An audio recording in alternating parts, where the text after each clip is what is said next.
Haven's POV. Friday night could not arrive fast enough, and yet somehow it also arrived too quickly. After rehearsal, I rushed home to shower, knowing I would need as much time as possible for my curls to dry properly.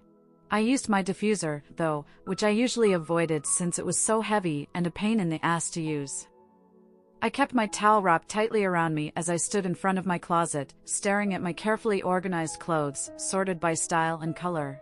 They stared back at me, taunting me, playing on my insecurities. I pushed them down, though. He had asked me on a date. He wouldn't have done that if he wasn't interested. And our banter had been fun. And the connection between us had been clear. I pulled out a blue floral maxi dress with spaghetti straps and a slit up the leg and a pair of white platform wedges, and then walked to my dresser. I hesitated for a moment, then grabbed a matching white lace bralette and panty set, blushing even though no one was there to see me. I had my doubts our first actual date would get to that level. I hardly knew him, and he didn't seem the type to push for sex to happen that soon. But, on the other hand, our chemistry was undeniable. As was my attraction to him. And his to me. I didn't miss the flirting and the casual touches and the looks he gave me. None of it was all that subtle. So, I figured it was better to be prepared. Just in case. I made my way back into the bathroom and got dressed, then put on some light makeup, tinted moisturizer, and blush, and a touch of mascara, just to highlight my features. I looked at myself in the full-length mirror on the door as I shook out my hair, fluffing it and getting rid of any remnants of the crunchy, dried gel and hairspray on my curls, when the memory of Wes's voice hit me. Wear something nice. I stared at myself for a long moment, torn. Part of me wanted to wear something nice. To see his eyes light up when he saw me, to do what he said and please him. But a bigger part of me didn't want to listen to him. He wasn't in charge. He couldn't tell me what to do. I thought for just a moment longer, then turned on my heel and went back into my room. I rummaged through my clothes again, pulling out black high-waisted jeans, a gray, slightly cropped, square neck top with short sleeves, a denim jacket, and my cheetah print flats. That will teach him to tell me what to do, I thought to myself as I looked over my new outfit in the mirror. There was a knock on the door of our apartment, and I took in a deep breath. Then another. Then I walked out to the living room to grab my purse from the hook. I thought you were going on a date, Maya asked as I walked past the couch. I am, I replied with a smile. She raised one brow at me, her eyes scanning me from head to toe and back. Then she said, "Okay," before turning back to the TV. I threw my small brown crossbody bag over my shoulder, then opened the door just enough to slip out of it before Wes could say anything to me. I turned to look up at him, and I had to pause to drink him in. He looked extra handsome in his dark gray slacks and black dress shirt with the top two buttons undone. Both pieces were perfectly tailored to his body, accentuating his toned muscles just so, and all I could think was that it should be illegal for someone to look that good in their clothes. And then my next thought was about how he'd look while taking them off. Which was an odd thought for me. I was not that type of girl. His voice tore me away from my casual ogling of his body. I thought I told you to wear something nice, he scolded, but his eyes twinkled with amusement. Did you? I asked, feigning ignorance. I specifically told you when I dropped you off, he reminded me, putting his hands in his pockets and stepping towards to me. I don't remember that, I shrugged, stepping back slightly, only to find the door behind my back. Drat. He had me trapped. Even if I believed that, he said slowly, walking closer, I also sent you a text today to remind you about dressing up. I didn't see it, I said, my voice coming out breathy as he invaded my space with his body and his sexy, manly scent. I didn't remember him smelling that strongly the other day. He must have showered too, and put cologne on just before he left.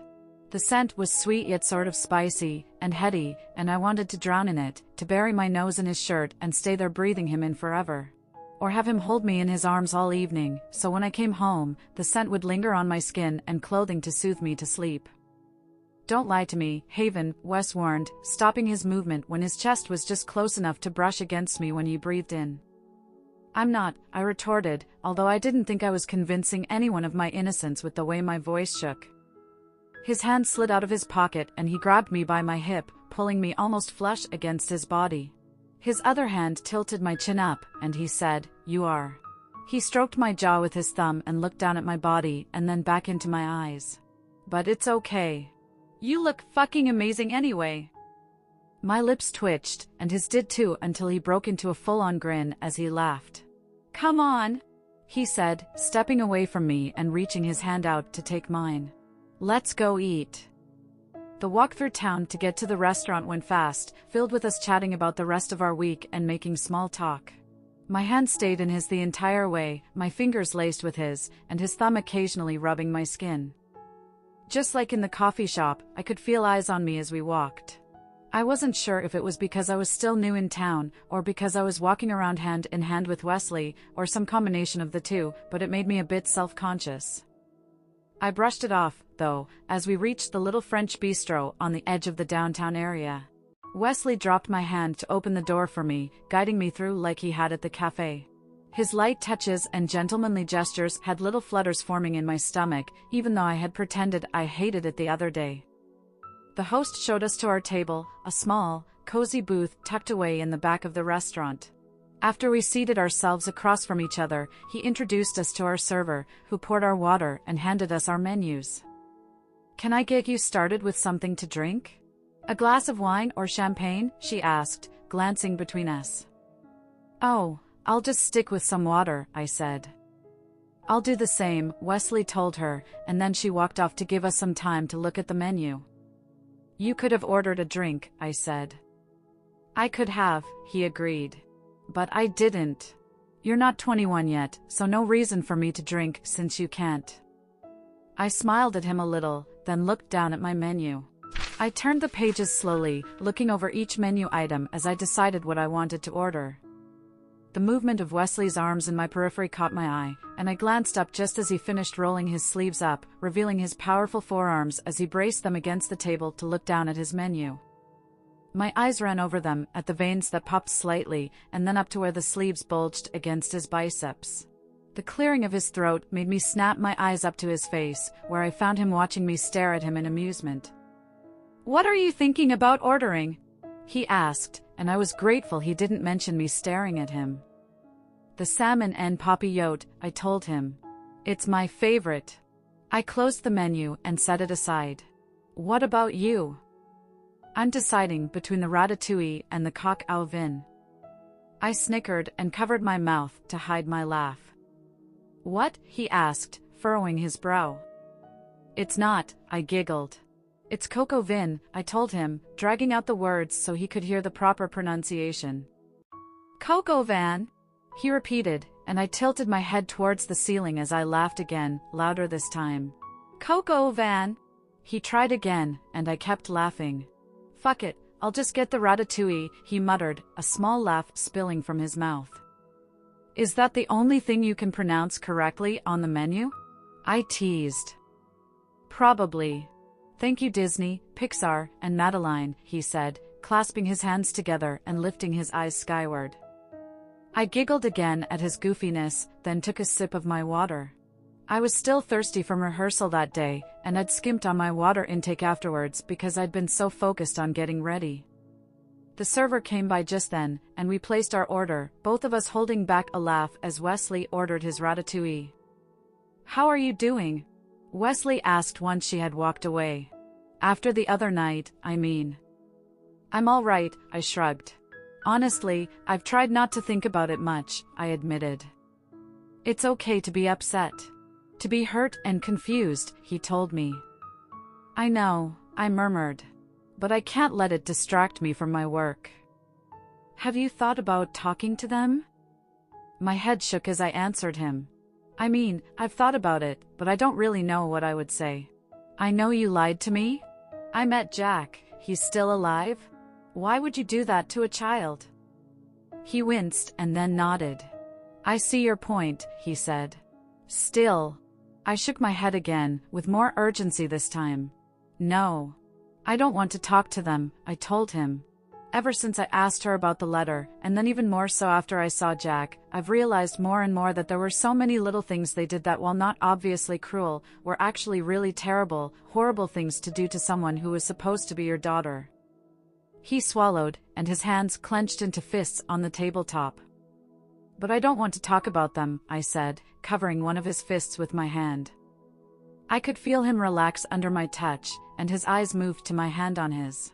He unclenched his fist, then turned it so it was palm up, and clasped my hand with it. "Tell me more about yourself," he said, returning his warm gaze to my face. "Like what?" I asked.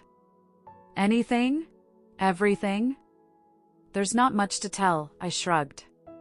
"It's been almost 12 years since we wrote to each other, and you say there is nothing you can tell me about your life and what you've been up to," he asked incredulously. "I told you earlier not to lie to me, twinkle toes," he teased. I chuckled again. Every time he said that nickname, I sort of hated it, but I also sort of loved it. It was better than the normal baby or babe that most men tried to use on their girlfriends. I despised those pet names. "Tell me about that dance competition you were mentioning," he said. "The one with the car race name." Oh my God, I laughed again, so hard tears came to my eyes. I hadn't done that in so long. Laughed that hard. Every moment I spent with him, I found myself relaxing more and more. He just had a way of making me feel at ease, making me laugh and feel comfortable just being myself. It had been far too long since I felt I could just be me. "The Youth America Grand Prix?" I asked, wiping at my eyes with my free hand. "Yes, that," he grinned.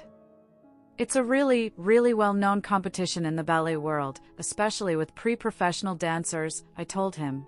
"There are regional comps, and then you can be invited to participate in the finals in New York, where you can win scholarships and get job offers.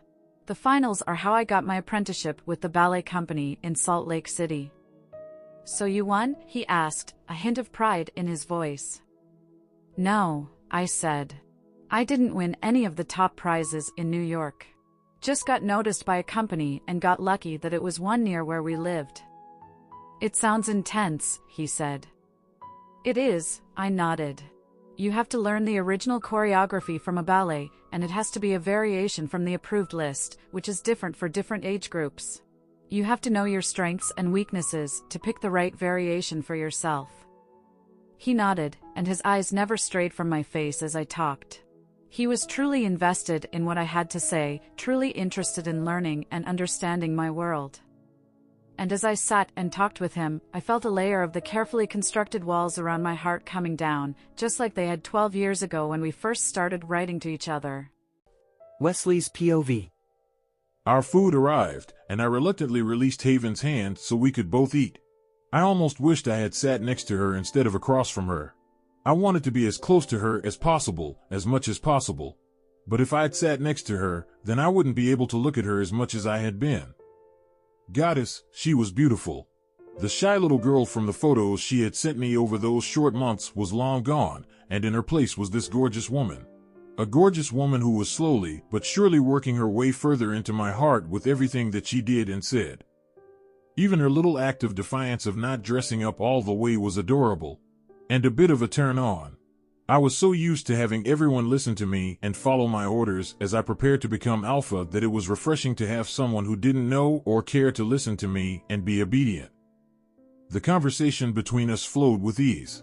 She told me more than I ever thought I would know about ballet, and I did my best to tell her about me without revealing anything she might view as weird.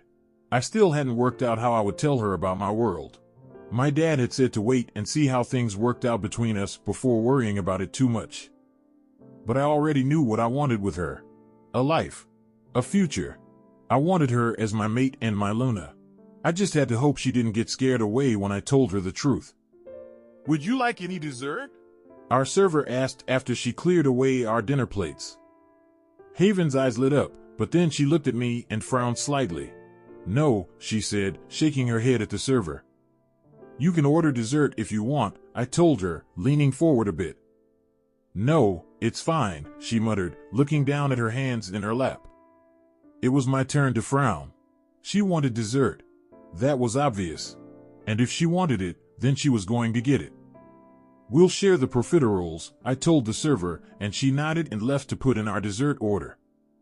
I turned to smile at Haven, and she was just staring at me, considering me, as if she was seeing me in a new light. What? I asked her, but she shook her head and looked down at her hands again. Fuck that. That wasn't the Haven I knew, the Haven who had been flirting and laughing with me all evening. That wasn't my Haven. I lifted my napkin from my lap and moved from my side of the booth to hers, scooting in close and putting my arm behind her on the seat back. She shifted herself, angling her body towards me, and I moved just a tad closer to her, so our knees touched. Hey, I said to her, my hand moving to her shoulder. Hi, she replied with a small smile. Want to tell me why you didn't want dessert? She shook her head, her loose curls bouncing slightly. It's silly. I'm sure it's not, I told her. She gave me a nervous look, then tucked her hair behind her ear. My ex she began, and my eyes darkened and my jaw clenched to block the growl threatening to escape. She gave me a look that said, see, this is why I didn't want to say anything, and I took a deep breath and gestured at her to continue. My ex didn't like when I ordered desserts, she confided. Or did anything, really, she added. I held back my growl again. I didn't even care that she'd been with men before me. Well, okay, I did a little. I really couldn't say anything, though. I had a past too. What I was more upset about was this asshole thinking he could control her and her free spirit. What a jackass, I declared. She chuckled a little. I can agree with you on that, she said. I broke up with him because of that. Let me guess, he didn't like you dancing? Nope, she said with a pop. Jackass, I said again. He asked you to stop? Wanted me to be Susie Homemaker for him, she said. Never mind that I'm barely in my 20s. He wanted me to quit so we could get married and I could get pregnant right away. I grimaced at that. Partially because fuck, what a bastard to force her to quit something she loved just to be a baby maker. And partially because at the mention of her being pregnant, I imagined just that. Imagined her pregnant with my pup, looking radiant and happy, and I didn't want her to notice how much that thought excited me. Because I wouldn't be like that ex of hers, some immature and insecure ass who intentionally dimmed her light to make himself feel more important and powerful. And I realized now that she wasn't being defiant towards me just for fun. She was being herself, and, in her own way, showing me she trusted me. Showing me I made her feel safe, showing me she knew I might tease her for her disobedience, but I would never actually lash out at her for being independent and sassy. Because she was independent, and that was part of what drew me to her. I would let her live her dream of being a ballerina for as long as she wanted before starting a family with her. Hell, if she never wanted pups, I would be fine with that, too. Oh goddess, I was turning into one of those males. The males who got all gooey and swoony for their woman. And the worst, or maybe best, part was, I didn't even mind in the slightest. And my leakin was right there with me, making mushy faces and sighing at Haven in my mind. Thankfully, the server brought our dessert just then, so she saved me from my sappy thoughts and swooning leakin. Haven's eyes lit up as the server set the plate in front of us. I turned towards the table, but lowered my left arm so it wrapped around her and rested on her hip. I'm not sure if she realized she did it, but she scooted closer to me as she dug into the cream-filled pastries, making our thighs touch under the table. I pressed mine closer to hers, my arm holding her a little tighter, my hand rubbing her hip just slightly. There were only 3 profiteroles on the plate, so we each ate one, and then began arguing over who should get the third one. You should take it, Haven said, pushing the plate towards me. I want you to have it, I told her, pushing it back. Seriously, Wes, just eat it. Rock, paper, scissors? I asked. She blew out air through her nose. Fine. I win, you eat it. You win, I eat it. Deal, I said, smiling. We lifted our right hands above the table and played one round, and we both picked paper. I made a face at her, and we played again, and both picked rock. She laughed, and we did a third round, only to both get scissors. How about we split it? I suggested, since our rock-paper-scissors plan was clearly going nowhere. We'll be at it all night at this rate, I added with a chuckle. She nodded through her own laughter, and I picked up the dessert, lifting it to my mouth and taking the smallest bite I could manage, leaving most of the treat for her. She rolled her eyes when she saw how tiny of a bite I took. "Here," I said after I swallowed, holding it out to her, just in front of her mouth.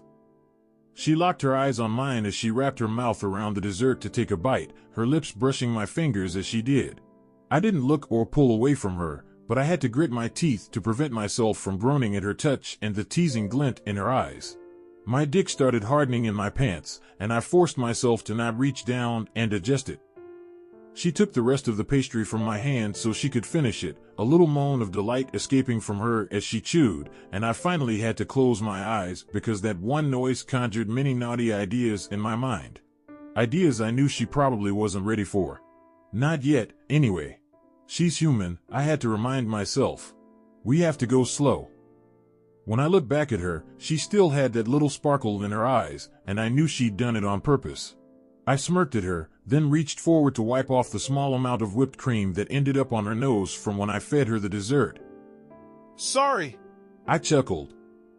I wanted to lick it off of my thumb, but before I could, she grabbed my wrist and pulled my hand back to her face.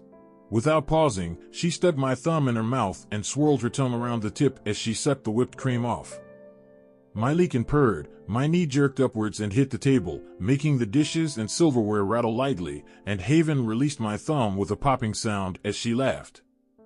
She was still giggling as she moved her napkin from her lap to the table and reached for her water glass when I lunged forward to place my lips against her ear. "You're playing a dangerous game here, Twinkle Toes," I warned her, my mouth and warm breath making goosebumps appear on her neck. My fingers on her hip drew small circles, then I pulled her as tight as I could against me without turning her body. Her sweet jasmine scent mixed with the scent of the vanilla whipped cream we just ate, and goddess help me she smelled good enough to eat. She turned her face, making my nose brush along her cheekbone until her nose touched mine. I lifted my other hand to caress her face as I angled my mouth towards hers. But the clearing of a throat interrupted us, making Haven jump slightly and scoot away from me and out of my arms towards the corner of the booth seat. "Your check," the server said with a sly smile. She was lucky she wasn't a wolf from my pack, because if she was, she'd be getting an earful from me through the mind link. I pulled my wallet out and tossed several $100 bills on the table. Haven's eyebrows shot up, but she said nothing. I stood from the table and held my hand out to her, and she took it without hesitation and walked with me out of the restaurant. The early fall air was cooler now that it was dark, so I pulled her into my side and put my arm around her shoulder as we walked back to her apartment building. She tucked her body closer to me and her arm slid around my waist, her other hand softly touching my side. Unlike our walk to the restaurant, our walk back was quiet. But not an uncomfortable quiet. It was a familiar quiet. There wasn't much that needed to be said at the moment, and we both enjoyed just being with each other. When we reached her apartment door, my leakin whimpered in my head. He didn't want to let her go, didn't want to leave her. He wanted to either follow her inside and stay with her, or demand she come back to the pack with us. I was totally on board with either of those options, but I had to remind myself yet again that she was just a human, and we couldn't rush these things with her. I didn't want to scare her off by being too forward or moving things too quickly for her. She seemed reluctant to turn in for the night too, though. We removed our arms from each other, but she stayed close to me, not even attempting to get her keys from her purse. "Haven," I said. She looked up at me, and before I could stop myself, my hands were on her hips, pulling her body against mine. Her palms rested on my upper arms, and I slid one arm around her waist to hold her in place as my other hand moved up into her hair, gripping the strands and tilting her head up just so. Just at the perfect angle for what I wanted to do next. The split second that passed before my lips touched hers was the most tension-filled moment of my life. Everything that passed between us as our eyes closed said more than any words could. My mouth met hers in a slow, tender kiss. Her lips were delicate and warm, and her bottom lip slipped between both of mine. I sucked on it a little, my tongue swiping against it, tasting the lingering sweetness from our profiteroles. A sweet little sound escaped from her throat, and she pressed her body closer to mine, her arms wrapping around my neck. Goddess, she felt so good in my arms, her lips a perfect fit against mine. I wanted to lift her up, wrap her long legs around my waist and carry her into her apartment, throw her on her bed and cover her body with mine. I wanted to bury myself inside of her, to hear those little noises turn into loud moans, to feel her wrapped around me as we came together. Instead, though, I pulled my lips away from hers, staying close enough that our breath mixed together. I had a really good time, I murmured to her. Me too, she replied. She leaned forward and gave me another gentle kiss, her hand stroking the back of my neck. My Leakin purred again. It seemed it was becoming a habit of his around her, and I held in a shudder from her light touches. "Good night, Wesley," she said as she pulled away. I forced myself to stay where I was as she unlocked her door and stepped inside, even though I wanted to chase after her and stay with her all night. I waited until I heard the door lock and her footsteps fade away, unable to leave without knowing she was for sure safe and sound inside her apartment for the night. I was on cloud nine and didn't even remember any of the drive home. I practically waltzed into my house, humming a little to myself as I dropped my wallet and my keys in the little dish in my entry. But a voice popped my happy little bubble as it said, "Dude, are you humming the Sugar Plum Fairy music?" Wesley's POV. I choked on my spit and glared at Reed, who was standing in a t-shirt and his boxers, in my kitchen, holding a bag of Cheetos. "How does everyone keep breaking into my house?" I asked. Reed scoffed. "Please, I've had a key since your first week here. But you always knock when you come over." "Yeah, but that's 'cause I know you're here," he said with an eye roll. He lifted the Cheeto bag at me and said, "Glad to see you upped your snack game." "Yeah, you can thank Maddie for that," I grumbled. "Oh, I already did," he laughed. I rubbed my forehead to hide my annoyance at finding him here after my date. My very successful date. "How'd you know that was the Sugar Plum Fairy music?" I asked, to avoid lashing out at him. "Really? We only watched the Nutcracker like a bazillion times that Christmas. Not to mention all the times you listened to the music when you were writing Haven letters." Reed chuckled and shook his head, as if I could ever forget any of those tunes. My lips twitched at that. We did watch it more than a handful of times. The first time was out of curiosity after we'd sent her the tickets. The rest of the times, well, there was something magical about it, especially at Christmas time. "How was your date?" he asked with a Cheshire Cat grin. "Good." I smiled to myself as I remembered all the little moments I shared with Haven that evening, specifically that sweet kiss that held a promise of what would come if I stayed the course. "Very good," I amended. "Great, actually." He kept smiling that smile as he crumpled the bag up and tossed it into the trash, licking his cheese fingers as he did. "Night, Nutcracker Prince," he smirked, then ducked down the hall to the spare bedroom to avoid my wrath from his teasing. I laughed, though, once I heard the door click shut. I would totally be the Nutcracker Prince if it meant Haven was my Sugar Plum Fairy. With that thought, I made my way to my bedroom, praying to the goddess for visions of my sugar plum dancing in my head while I slept. My high from our date lasted through the weekend and into the next week. The growing restlessness from my leaking seemed to ebb, and I felt as if I had more energy, almost as if I were a pup again. There was an extra bounce to my step, and I even had to actually work at keeping my face straight and serious when I was dealing with the newly shifted wolves during their training. I'd taken her to brunch on Sunday.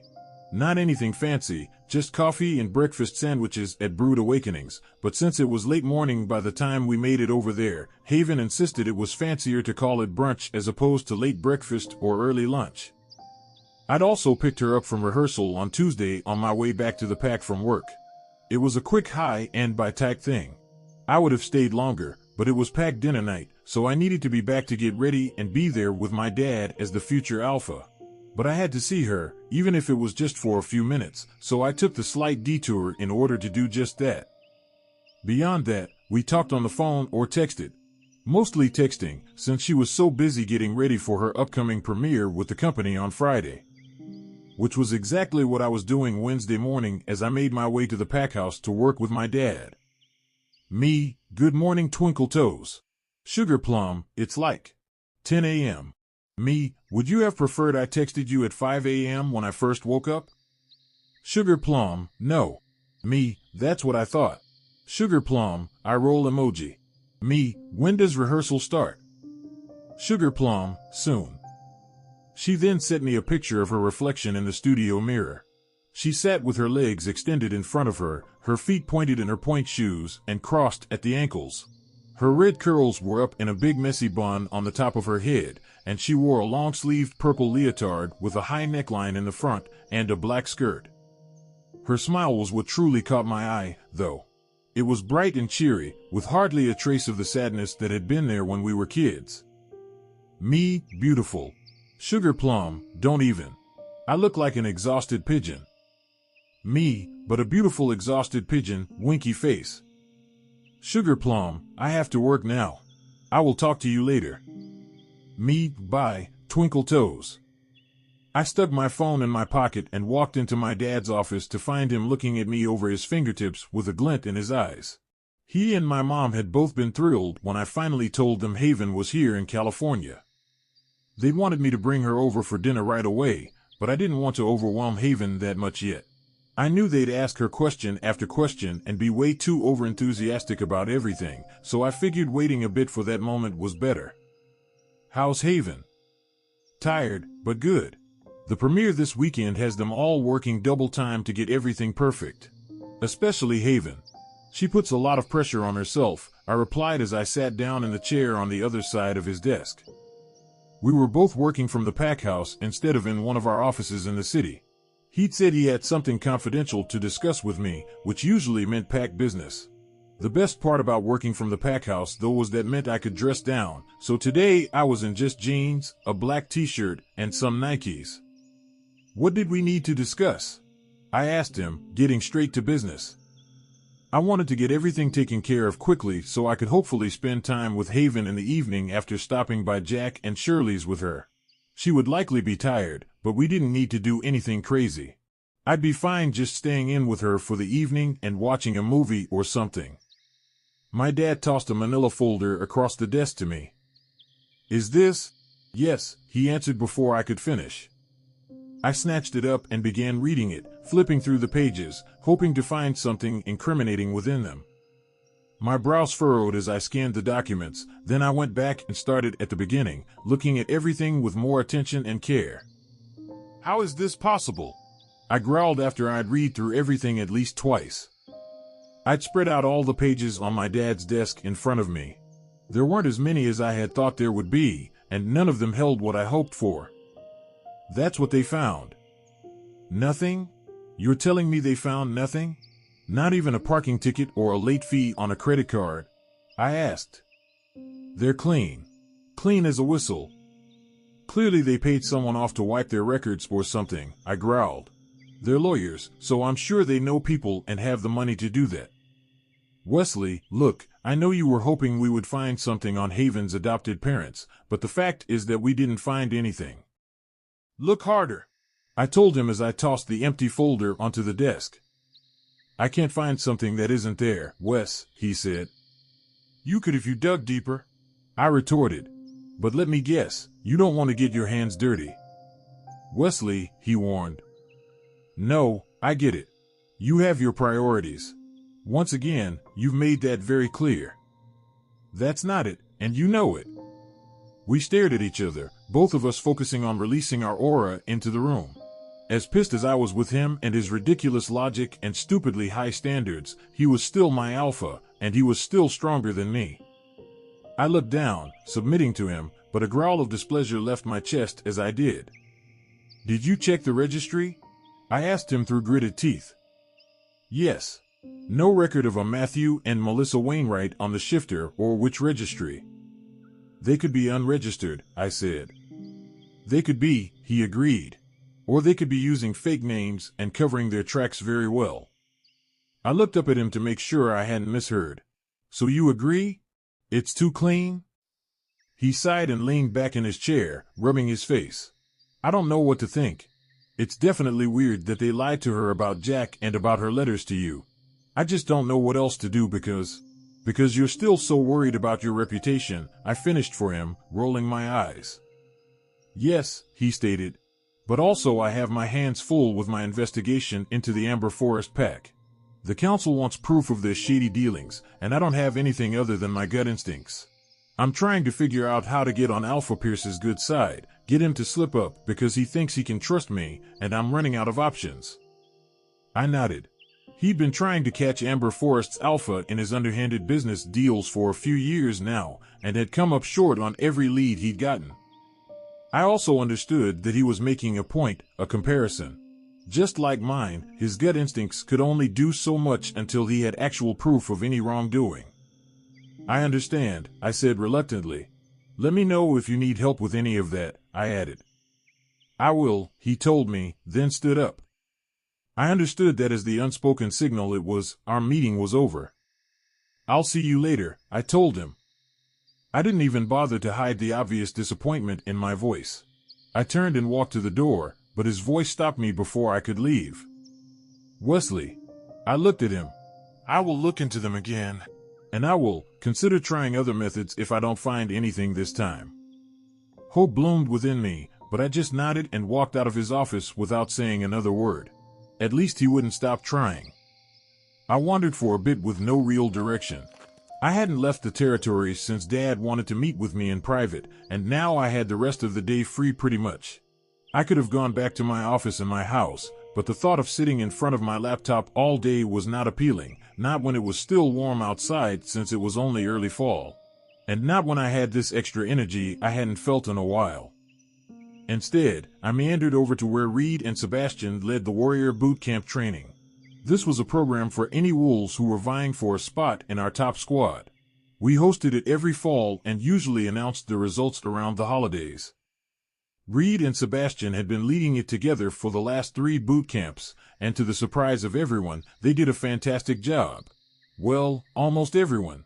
I knew they'd be good at the job. As much as they could goof around, they both also took their jobs seriously.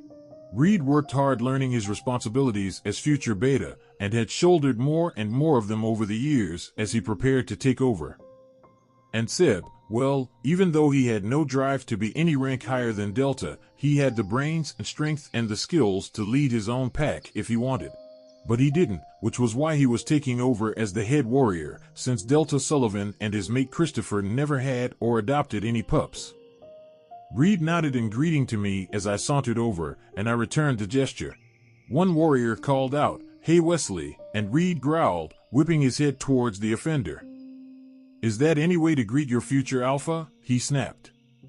"No, sir," the chorus of warriors answered. 50 laps. "All of you." There was a collective grumble, and Reed yelled, "One of us makes a mistake, we all make a mistake, and we all pay for it. 50 laps. That was a bit harsh, I chuckled after the last trainee had passed us by. Reed grinned. "I know. It's fun to be the bad guy sometimes. Now I know why your dad made us do laps so much." "I think that was because we were little shits most of the time," Seb pointed out. "Nah. It was also 'cause your dad got off on it." Seb chortled, and I held back a laugh, covering my mouth. I stayed with them for the rest of the day, giving pointers and sparring with the candidates to give them a chance to practice with someone whose fighting style they weren't as accustomed to. I couldn't do much since I was in jeans, but it was nice to spend time with some of my pack mates. I needed to figure out how to make more time for that, especially once I became Alpha. I took a quick shower at home once the training was over, and once I was dressed, I saw I had some texts and a missed call from Nolan, who was supposed to be picking Haven up from rehearsal to take her to meet me at Jack and Shirley's. "Nolan, Rachel and I are here at the theater. Haven hasn't come out yet." "Nolan, she still hasn't come out yet, and it's been 30 minutes. Nolan, what should we do?" I didn't waste any time, and I dialed his number as I sped out of my house to my truck. "What's going on?" I growled into the phone as soon as I heard the line pick up. "I don't appreciate your guard dog and his chosen loitering in my theater lobby," Peter drawled into the phone as I made my way out of the pack gate. I made a face and glanced at my phone, checking that I had actually called Nolan. "Peter, let me talk to Nolan," I grumbled. "She's in her dressing room," he continued, ignoring me. She seemed upset, so I told her she could take as long as she needed. "What's wrong?" I asked him. "I don't know. I try not to meddle in the lives of my dancers." Says the man who. Finish that sentence and I won't let you in to see her, he warned, although there was a hint of humor in his voice. An involuntary low threatening rumble released from my chest, issued by my leakin without my permission. Interesting, Peter mused, and I could just picture the smug little smile he got sometimes. I'll see you soon, Alpha, he teased, and then the line went dead. I tossed my phone into the passenger seat and pushed down harder on the accelerator so I could get to my sugar plum.